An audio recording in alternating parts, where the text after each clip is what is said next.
చాలా ఈ లెక్కన చాలామంది ఇంకా చెప్పుకోలేనటువంటి సీరియల్ యాక్టర్లు అయితే గుంపులు గుంపులుగా వెళ్ళి ప్రచారం చేసినట్టు అవునవును ప్రచారం చేసిన వాళ్ళు. ఈసారి ఇప్పుడు ఆర్కే నాయుడు అని సాగర్ క్యారెక్టర్ చేశాడు. అతను కూడా ఇప్పుడు సీరియల్స్ లో బాగా చేస్తున్నాడు. అతను కూడా కొంచెం సినిమాలు చేస్తున్నాడు.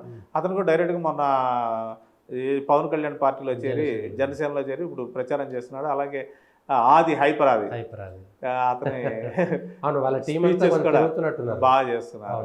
జబర్దస్త్ చేకుంటే హర్రామ్ జోగి గారు ఒకళ్ళు, ఆయన కూడా అంతే డైరెక్ట్ సినిమాలు నిర్మించిన వ్యక్తి, చాలా సినిమాలు తీశారు ఆయన.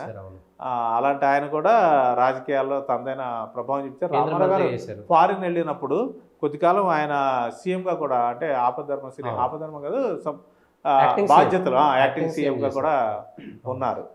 అలా అదే రవికిషన్ మనకు సంబంధం వరకు సంబంధంలో రవికిషన్ చాలా చాలా చాలా సినిమాలు ప్రతి నాయకుడిగా చేస్తున్నారు.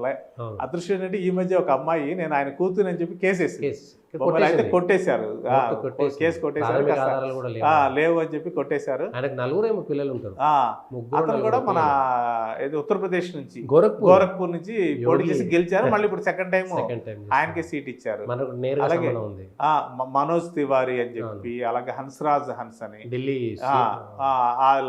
అలాగే చాలా మంది అంటే సింగర్స్ వీళ్ళు కూడా వాళ్ళు కూడా ఉన్నారు. సరే ఇక రాజ్యసభకి వెళ్ళిన వాళ్ళు షబాన్ ఆజ్మీ కావచ్చు, లతా మంగేష్కర్ కావచ్చు, వీళ్ళందరూ కూడా మహారాష్ట్ర నుంచి చాలా మంది వెళ్ళిన వాళ్ళు ఉన్నారు.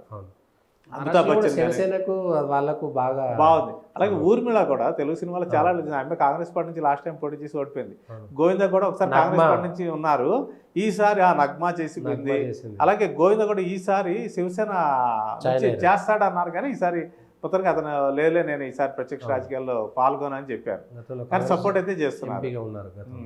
అలాగే సునీల్ దత్తు, ఆయన నర్గీస్ పార్లమెంట్కి వెళ్ళిన వాళ్ళలో వైద్యరామన్ కూడా ఉన్నారు పార్లమెంట్కి వెళ్ళిన వీళ్ళందరూ కూడా అంటే రాజ్యసభకి స్టోరీ చేస్తే చాలా పెద్దది, పెద్ద సముద్రం అని అనుకోవచ్చు.